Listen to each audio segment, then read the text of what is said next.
أعوذ بالله من الشيطان الرجيم بسم الله الرحمن الرحيم الحمد لله رب العالمين وأفضل الصلاة وأتم التسليم على نبينا الأمين محمد وعلى آله وصحبه أجمعين ومن تبعهم بإحسان إلى يوم الدين. أما بعد falënderimet dhe lavdërimet për Allahun xhalla xjalaluhu, krijuesin dhe udhëzuesin ton. Salatet dhe selamet, përshëndetjet, lutjet tona më të mira janë për më të mirin e gjithë pejgamberëve, Muhammedin të birin e Abdullahut, mbi Ali Bejtin, familjen e tij të pastërt, sahabët, shokët e tij të ndershëm, me të cilët Allahu Teala dhe i dërguari i Allahut ishin të kënaqur me ta, dhe ata ishin të kënaqur me Zotin e tyre dhe me pejgamberin e tyre Muhammedin të birin e Abdullahut, vulën e gjithë pejgamberëve. Se dhe duat, lutjet tona shkojnë për gjithë ata të cilët pasojnë fjalën e Allahut dhe sunetin e pasët Muhammedit alayhi salatu wassalam deri në ditën e gjykimit. Nderuar vëllezër dhe motra, namazi është një prej shtyllave kryesore të fesë. Me njëherë pas shahadetit, sikur që ka thënë pejgamberi alayhi salam, buniyal islamu ala khams, është ndërtu Islami mbi 5 shtylla kryesore, qëndron Islami mbi 5 shtylla. Shahadatun an la ilaha illa Allah, shahadeti, me thënë la ilaha illa Allah Muhammedur Rasulullah, e pas saj iqamis sala, që të bie falja e namazit. Namazi i obligu Resulullahit sallallahu alaihi wasallam në natën e Mirajit, mbi 7 kat qiej, ku Allahu Teala mënyrë të drejt për drejt ja komunikoi Muhammedit alayhi salatu wassalam obligimin e faljes së namazit.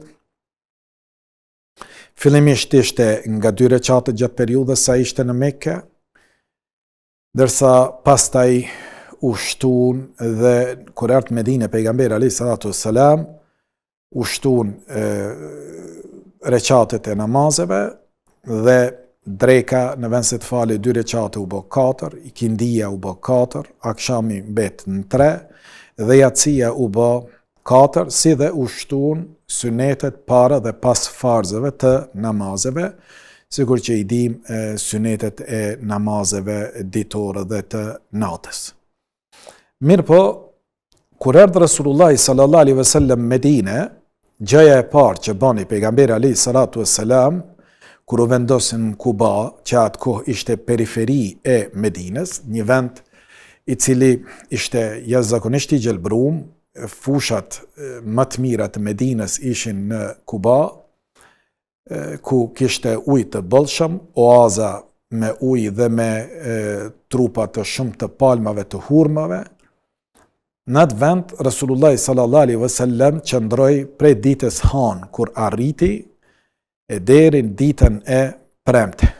Dhe gjëja e parë që bani Resulullah sallallahu alaihi wasallam kur arriti në Medinë ishte që të ndërtonte xhamin. Gjëja e parë që bani pejgamberi alayhi salatu wassalam në Medinë ishte ndërtimi i xhamisë.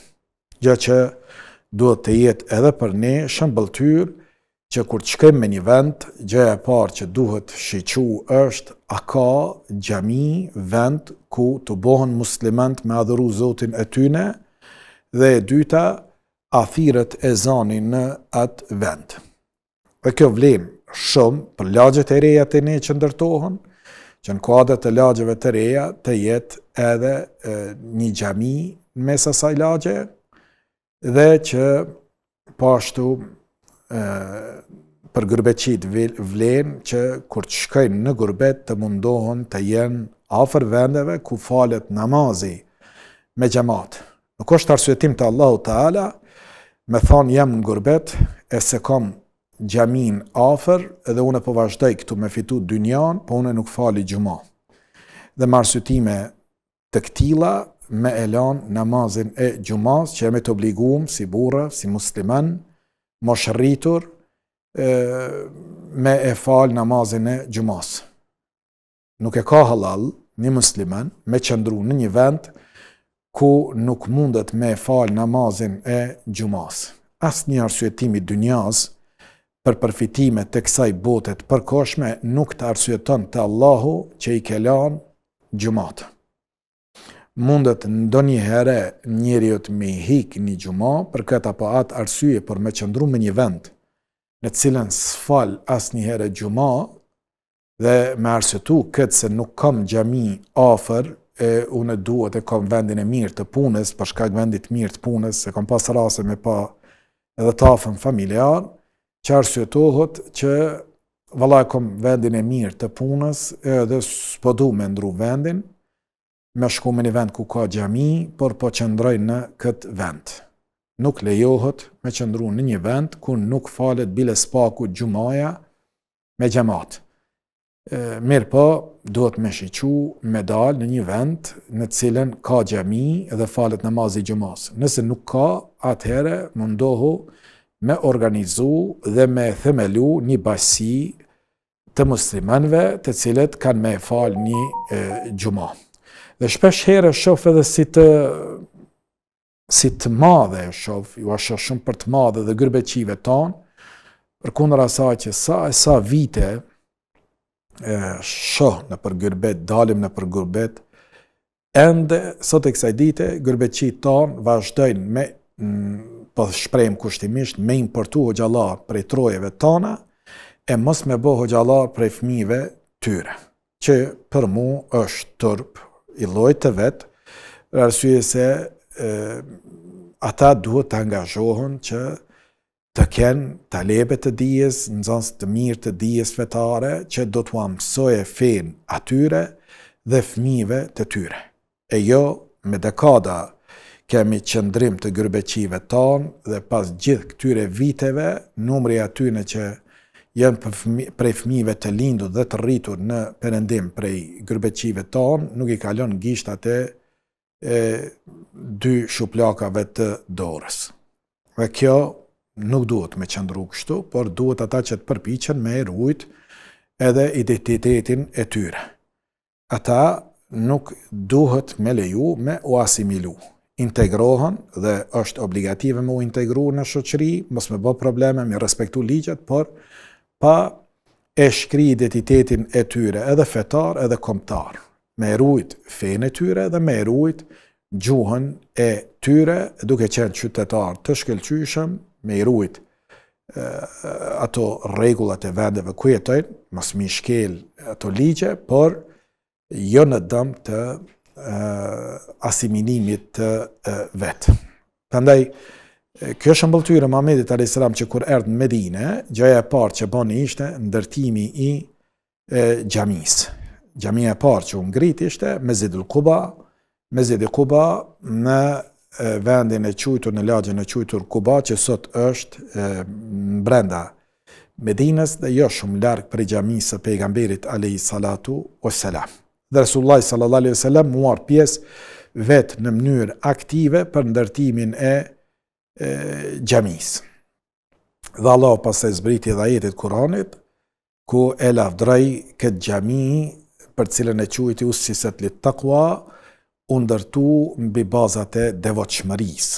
E patën prej devotshmërisë që për herë të parë, pasi u lirun prej presionit të politeistëve në Mekë dhe erdhën në Medinë, gjëja e parë që bon muslimanët ishin të ndërtonin një shtëpi të Zotit ku do të mblidheshin bashkarisht dhe do të përkujtonin Zotin e tyre. Mirë po me ndërtimin e xhamisë, lindi nevoja që të bëhet edhe diçka për me i thirr besimtar që në kohët e namazit me u mbledh dhe me fal namazin. Andaj, çfarë bën besimtarët, sahabët dhe Resulullah sallallahu alaihi wasallam, fillon që të shohin si është mënyra më e mirë për me i thirr muslimanët në xhami.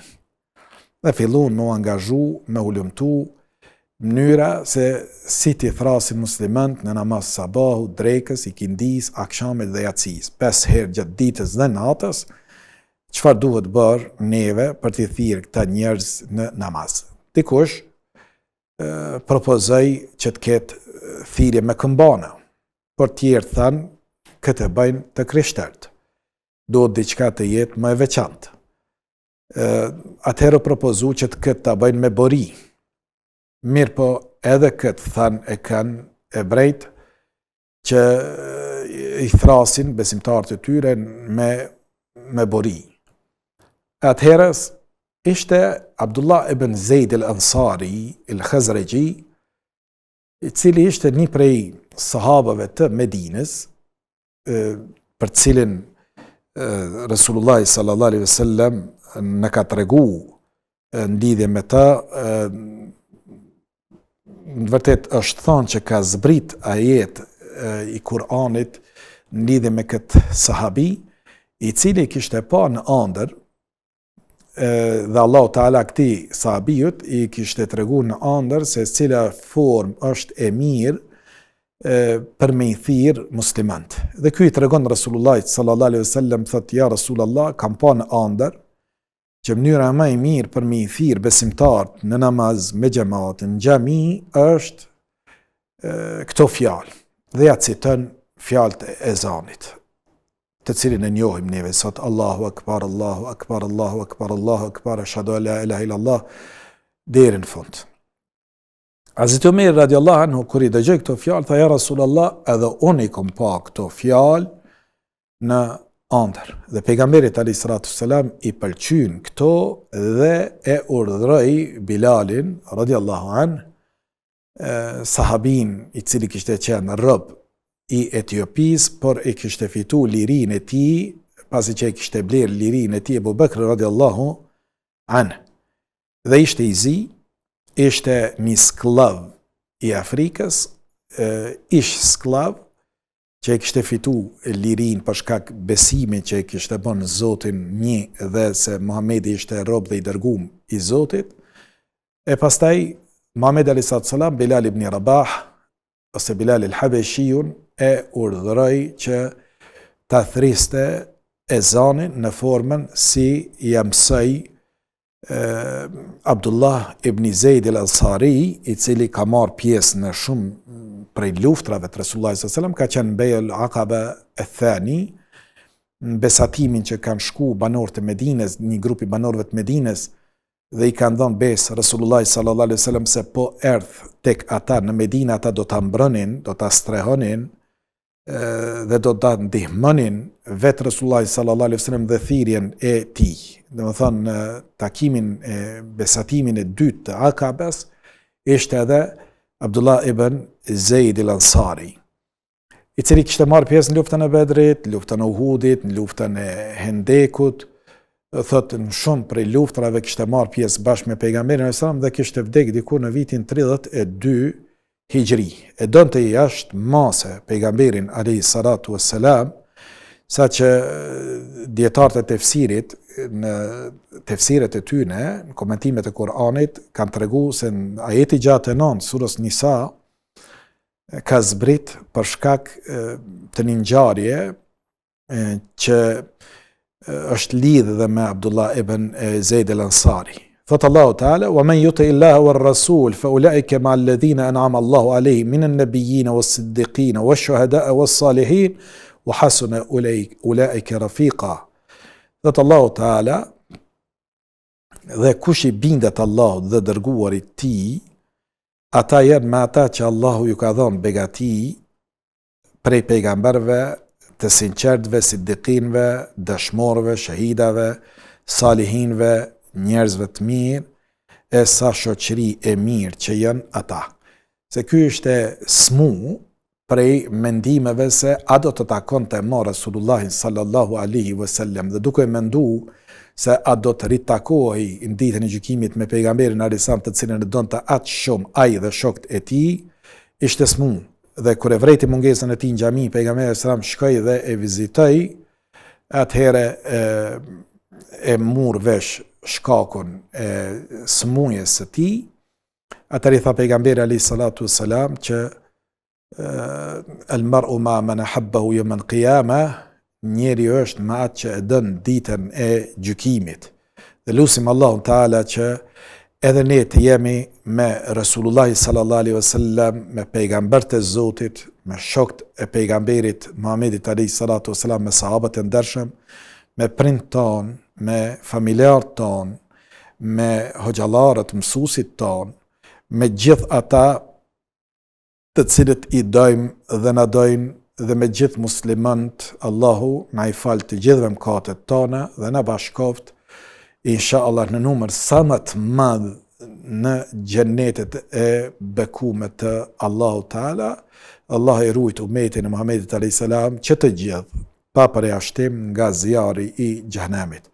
Allah na lehtësoft pendimin dhe kthimin drejt Zotit ton.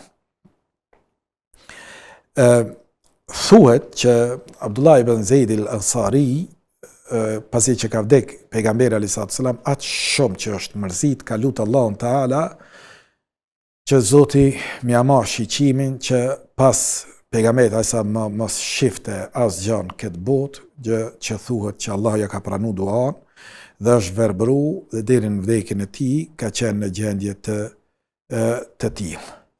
Të kanë qenë sahabët pejgamberit alayhi salatu wassalam që kanë shiqu me dritë të imanit të besimit tyne dhe kanë pasu fjalën e Allahut dhe fjalën e pejgamberit alayhi salatu wassalam dhe inshallah Allahu e ka pranu edhe fjalët edhe veprat e tyre. Ezani të nderuar vëllezër, kuptimin gjuhësor do të thot el-i'lam, do të thon publikim, thirrje. Ndërsa në kuptimin terminologjik të terminologjisë fetare është el-i'lam bi dukhul waqt salat al-farida, është thirrje apo thirrje publike për hyrjen e kohës së namazit obligativ. Me bi alfadh makhsusa, me fjalë të caktuara. Do thotë janë fjalë të cilat na i ka mësua dhe pejgamberi alayhis salam dhe na ka urdhëruar që para çdo namazit me thirr ezanin, i cili ka thënë dietarët është farz kifaje. Thirrja e ezanit është prej shejeve të shoqërive ku jetojnë muslimanët. Me një vend ku jetojnë muslimanët, thirret ezanin ndërmjet vëllezër. Ka thënë Resulullah sallallahu alaihi wasallam, me një vend banim kur nuk thirret ezani dhe nuk të bëhet xhamati i muslimanëve, nuk të bëhen muslimanët me fal namaz për 3 ditë rresht, atë vend e ka plën shejtani. E sa shtëpiat tona, e sa vend banimet tona, fshatrat tona që nuk kanë ezan, janë të kaplume nga shejtani. Prandaj edhe ankohemi për mos bereqet shtëpiat tona, për mos pasje të mirëkuptimit mesantarëve brenda shtëpisë dhe për mos marrëveshje të shumta që i shohim brenda shtëpisë. Aty ku nuk ka dhikr për kujtim të Allahut, aty ne shejtani e lun rolin kryesor.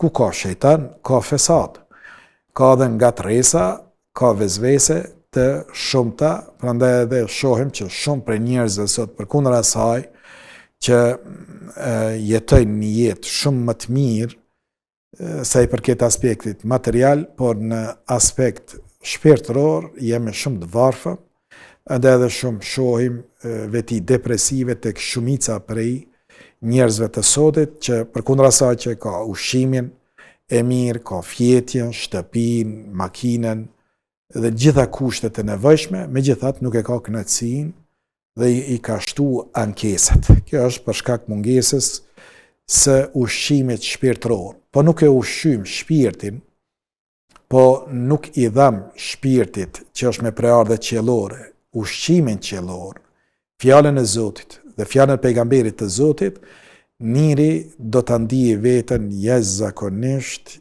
i mërzitshëm dhe nuk ka me arrit me u kënaq dhe me pas jetën e lumtur.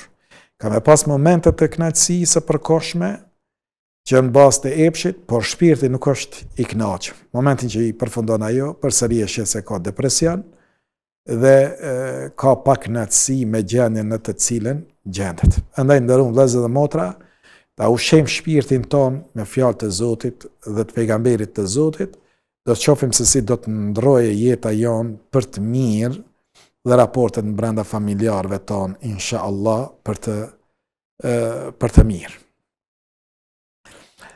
Nëse, kanë thënë dietarët, nëse thirret ezani në një vend, kjo mjafton me ra mkati prej banorëve tjerë.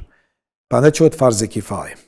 Farz kifaje i bjerë nëse dikush e kryen këtë obligim, bie mkati prej tjerë. Për shembull, falja namazit e gjenazës, një vllaut apo motrës tonë muslimane, është farz kifaje.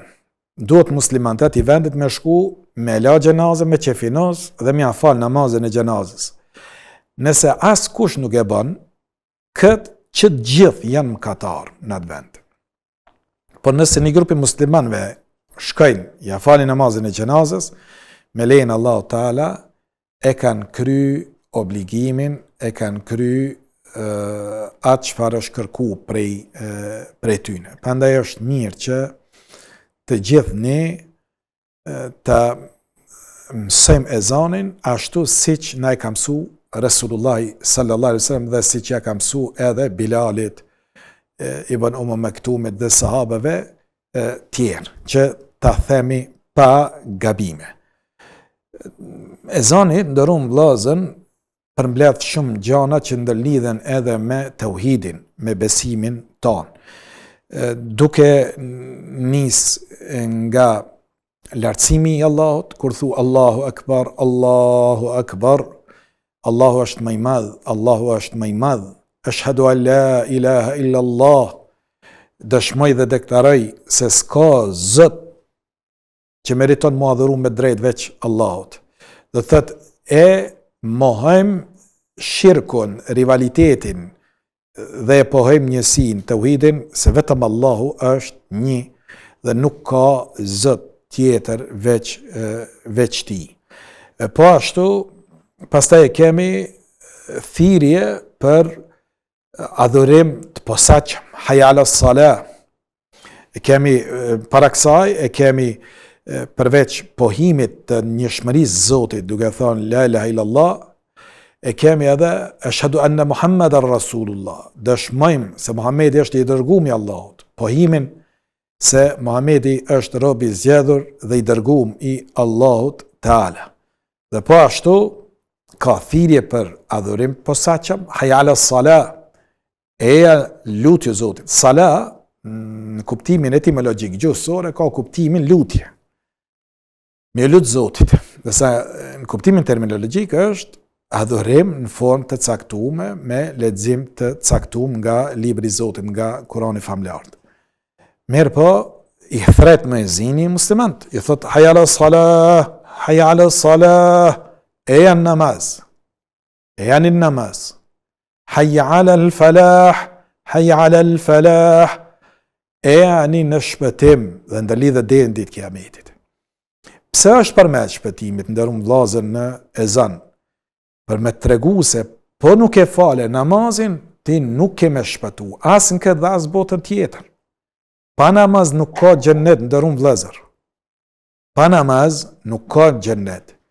Gjithsesi, secili prej neve do të më mundu me e fal namazin, nëse shpreson me fitu xhennetin tek Allahu Azza wa Jall, e pastaj ne përsëri e lartësojmë emrin e Allahut duke thënë Allahu Akbar, Allahu Akbar, Allahu është më i madhi, Allahu është më i madhi. S'ka punë dynjaje që ty duhet me të mashtru dhe me të largu prej takimit me Zotin tonë në kohën kur ai të ka thirrë. Ai nëpërmjet muezinit po të thirr me të taku. Dhe muezini po të hayya ala salah, e janë lutje. Se namaz quhet salah, që është namazi, mirë po në kuptimin gjuhësor ka kuptimin lutje. Eja dhe lutje Zotit tënd, kërko falje për Zotit, prej Zotit tënd. Se çdo të mirë ki prej ti. E kërko që Allahu me të rujt e me të dhënë të mirat në këtë dhe në botën tjetër, se kjo botë është e përkohshme ndërum vëllezër. Nuk kemi ardhur me jetu në këtë botë përgjithmonë, por kemi ardhur me kalu një pjesë të jetës tonë dhe me shku tek Zoti ynë me tregu se a e kem dëgju Allahun apo e kem pasu shejtanin e mallku. Ezani, nëse flasim për vlerën e ezanit, shohim se në hadith që e transmeton Buhariu dhe Muslimi nga Ebu Hurajra radiallahu an, thot pejgamberi alayhi salatu wassalam, kur thirret ezani, shejtani largohet me të shpejt, se nuk dënë me dëgju thirrjen e ezanit. Andaj edhe disa njerëz të cilët i shohim nuk falin namaz, shëqeni se sa ju pengon ezani, se ezani i pengon shejtanit apo personit i cili është në ndikimin e shejtanit.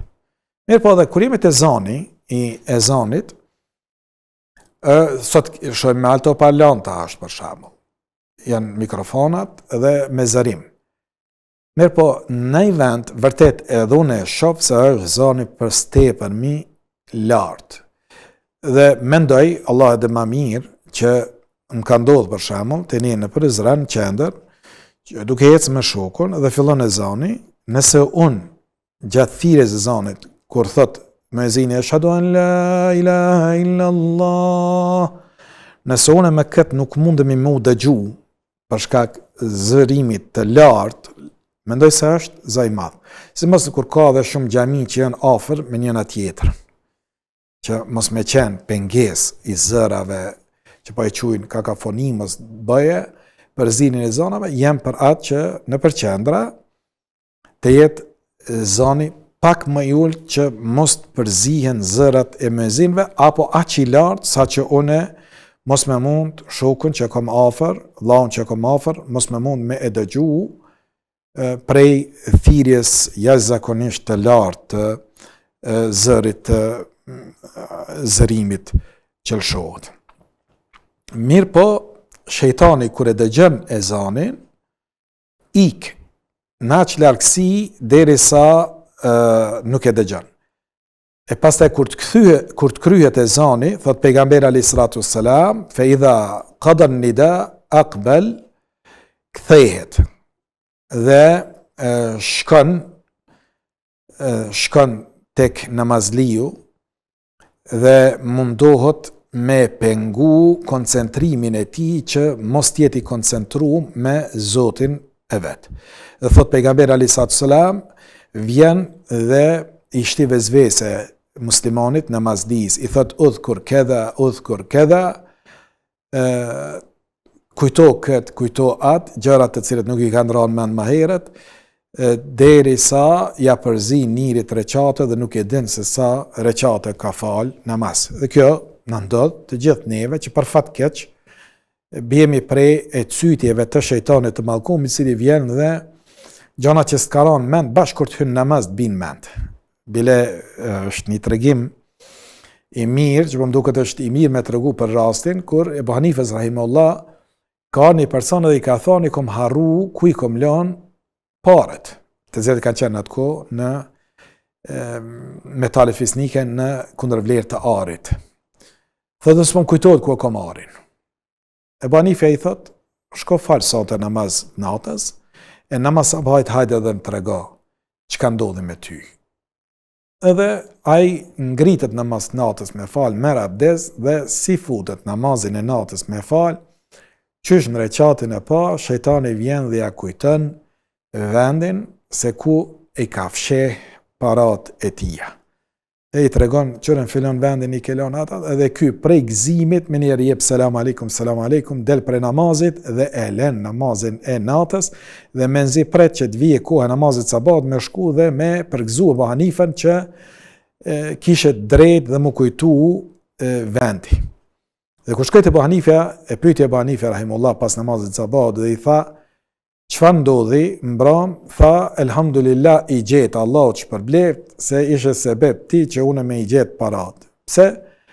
Tha, si e më fut namaz natës me falë, qysh në reqat parë, mran ment, dhe tha, e përfundove namazin? Jo, tha, dhash selam, edhe u kry, duaja mu pranum. Tha, këto ishin nga cytjet e shejtanit. Mos me të lën ty me falë namaz, me njëherë ka ardhur dhe ja ka kujtu, sendin që aman, që ku e ki veç le namazin dhe mos fal namaz për Zotin tënd. Andaj edhe shpesh herë, kur hym namaz, në vend se të përcjellim leximin e imamit, në vend se përkushtohemi me përcjell veten tonë, çfarë jemi duke lexu, neve shohim që automatikisht na përzihet kjo çështje dhe fillojmë me mendu për këtë apo atë çështje të cilët nuk na kanë rënë mend dhe këto janë prej cytjeve të shejtanit të mallkuar, për fat keq. Pejgamberi alayhis salam na ka tregu, po ashtu në hadith tjetër që transmeton Buhariu, në sahihun e tij, Resulullah sallallahu alaihi wasallam kishte pa një sahabi i cili runte baktin e tij në shkretir, në lugin për rreth Medinës. I tha Resulullah sallallahu alaihi wasallam, po të shoh se ke marak baktin dhe luginën. Kur t'je me baktin tënde ose në lugin, fa adhanta bis-salah, farfa sautaka bin-nida. Kur t'jesh jashtë, atëherë ngrite ezanin. Sa ma tepër thire ezanin, fa innehu la yasma'u mada sauti al-mu'adhdhin jinnun wala insun wala shay illa shahida lahu yawm al-qiyamah. Se nuk ka kush që dëgjon ezanin, qoftë prej gjinve, qoftë prej njerëzve, po qoftë edhe prej tjerëve, sikur që kafshët, shpezët, liz, drum, gur, çdo send që është e gjallë, do të dëshmoje për të në ditën e gjykimit. Mëzinat ndërum vllazën kanë vlerë të madhe në Islam. Prandaj është shumë më rëndësi që mëzini me ditë me e thirr mirë ezanin. Mëzini është shumë më rëndësi me ditë mirë me thirr ezanin. Edhe më mundu me shqiptu në mënyrë të drejtë ezanin. Se nëse nuk shqiptohet në mënyrë të drejtë ezanin, mundëm me mjandru tërësisht edhe kuptimin, për cilin inshallah do të flas bi'idhnillahi taala, po një herë po mundohem me i fur disa gjëra në lidhje me vlerën e ezanit. Prandaj tha Resulullah sallallahu alaihi wasallam në hadith tjetër që transmeton Buhariu dhe Muslimi, me ditë njerëzit se çfarë sevapi, shpërblimi kanë në ezan dhe në faljen e namazit në saft parë, që është më një herë pas imamit, do të kishin hudh short mes tyre se kush ka me thirr ezanin edhe kush ka me shku me u fal në safin e parë. Andaj sahabët kur e dëgjuan këtë hadith, thanë ja Rasulullah, jo çdo njëri prej neve mund me u bë muezina. Për shembull, Ibn Maktumi ka qenë i verbër, ka qenë muezin xhamit pejgamberit alayhis salam. Bilali radhiyallahu an ka qenë muezin xhamit pejgamberit alayhis salam. Abdullah ibn Zeidi që përmenda më herët, po ashtu edhe ai ka thirr ezanet shpesh herë në xhamit e pejgamberit alayhis salatu wassalam. Do thotë thanë jo çdo njëri prej neve kemi këtë mundësi që me thirr ezanin. I tha pejgamberi alayhis salam, nëse doni me marr këtë sevap, sikur që e ka muezini, se për shembull po dëshmon për ton ditë kiametit edhe gjint, edhe njerëz, se ky i ka thirr njerëzit në namaz, me fal namaz me xhamat, secili donte me marr këtë sevap. E si kanë me fitu këtë sevap? Atëherë tha pejgamberi alayhis salam, përsëritni fjalët e muezinit e keni sevapin inshallah. Nëse i përsëritni fjalët e muezinit, e ki sevapin njëjtë sikur që ka muezini. E pejgamberi sallam ka thonë, muezinat që 12 vite bëjnë muezinllëk, në ditën e gjykimit e kanë qafën e gatë, dallohen prej tjerëve, edhe me këtë veti fizike që Allahu do t'i dalloje ata të cilët kanë thirrë ezanin dhe i kanë thirrë muslimanët me ardh me fal namazin. Andaj tha pejgamberi alayhis salatu wassalam, me ditë njerëzit se çfarë vlere ka ardhja ma herët në xhami, kishin me bogara se kush po vjen ma herët në shtëpitë Zotit. Dhe po ta dinin vlerën e namazit yatsis dhe namazit sabat, vlerën e faljes namazeve me xhamat në xhami, la tawhuma walau habwa, do të vinin në xhami mi fal të namaze me xhamat, po qoftë edhe zhagazi. Dhe këto dy namaze, ka thënë sa me një hadith tjetër, janë prej namazeve më të rënda për munafikt. Prej namazeve më të rënda ndërun vëllezër janë të falet e namazit të yatsis dhe sabahut me xhamat. Sot për fat keq shumë prej njerëzve bash namaz yatsis dhe sabahut nuk i sheh nëpër xhamia që nuk ka cilësi e muslimanëve të mirë. Tha pejgamberi alayhis salam, me një hadith tjetër që na e transmeton Ebu Davudi, dhe është hadith sahih sikur që ka përmend Sheikh Albani në Sahih Ebu Davud, el-imamu damin, imami i namazit është garantues, wal muadhdhinu mu'taman, dërsa muezini është sigurues. Allahumma arshid al-a'imma, o Zot udhëzoj imamat, waghfir lil muadhdhinin, dhe fali muezinat, ata që e thrasin ezanin. Imami është garantues që është i lexu si duhet fjalët e Zotit namaz, ndërsa ju siguron muezini se në kohën e vet të duhur e ka thirr ezanin, se muezini mundet me ta rrezikue edhe agjerimin. Çka nëse e fillon më herët në kohë të iftarit ezanin, dhe ne për shkak e ezanit fillim me pi edhe me ngran, çfarë ndodh? Ta prish Ramazanin, ta prish. Nuk je arsyetim ma se me thon, se dita unë që 5 minuta më herët e ka thirr ai pat fajt, shkon ajo ditë. Andaj është shumë me rëndësi vepra e muezinëve që të bëjnë, do thot, ta bëjnë si duhet detyrën e muezinit. Ezani nuk prish punë që muezinat të paguën, por prish punë që të kërkohet para për ezan.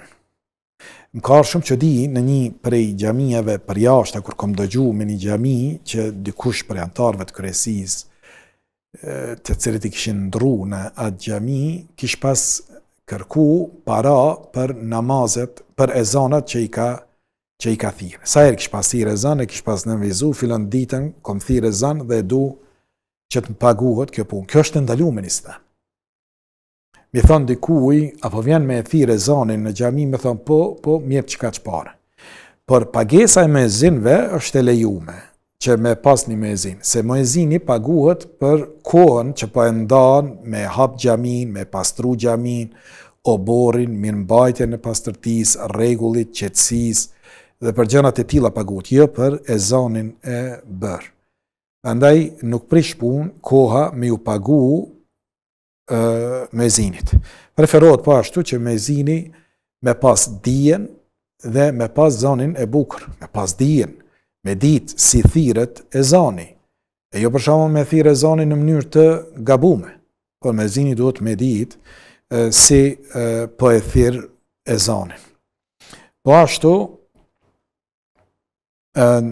nuk lejohet me fol gjatë ezanit. Por nëse vjen dikush edhe po ezan, ja lyp qelcin ose e pyet ku është me shku me marr abdes sende, dhe është të e thirë ezanin, për nevojë mundet me i tregu dikujt diçka, edhe pse është të e thirë ezanin, nuk prish punë, inshallah, nëse e orienton dikënd në çështjen e punëve të caktuara. Do të vazhdojmë inshallah në lidhje me këto çështje deri në takim të radhës, inshallah. Lusë Allahun që të jeni në mirëqenie dhe në mbrojtjen e Zotit tuaj. Assalamu alaikum wa rahmatullahi wa barakatuh.